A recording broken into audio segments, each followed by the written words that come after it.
And so it's day 7 of the End Bad Governance / hunger protest in Port Harcourt. And just like every other day, I went out on my reportage duties and getting to the Federal Secretariat, which has been their monster point for some days now.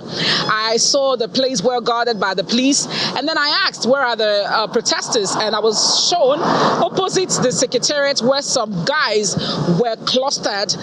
Perhaps I thought they were just waiting to kick off the protest. And then I made effort to take some footage to establish that the protest had started in Port Harcourt. As I was just done taking their footage, I turned to take some more footage, and then I saw myself in between over 10 guys.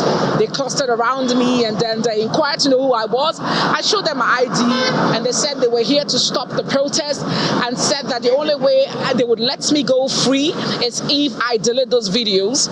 And then they threatened to take my tab. I pleaded, and at that point I opened the tab for them. They basically used their own hands to delete the videos, and as well they went to the recycle bin to ensure that nothing was left. And afterwards they let me go, with 2 of them escorting me towards my car. And it was at this point that I entered my car, and I noticed that another protester who arrived there was bounced on by these guys, and they started beating him up. And then one other guy came to my car and told me that I should drive away, that that's how they've been molesting protesters this morning. That 2 protesters had already been beaten up by these same guys.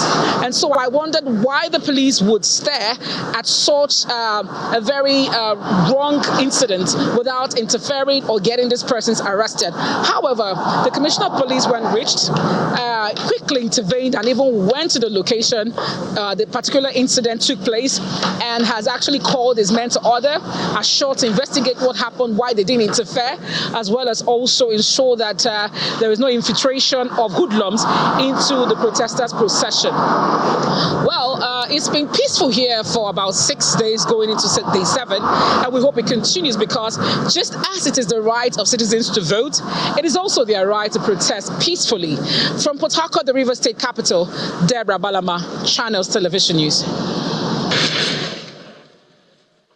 Meanwhile, the Rivers State Commissioner of Police, Olatunji Disu, has promised to clamp down on hoodlums taking advantage of the ongoing End Bad Governance protest to perpetrate crime.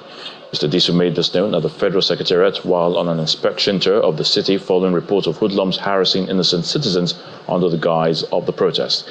He further revealed that 3 arrests have been made so far. I give you my words, I'm going to find out what really happened here. But I'm aware that hoodlums have hijacked this protest from them. That I'm aware of. They have a lot of people moving around with them, harassing members of the public.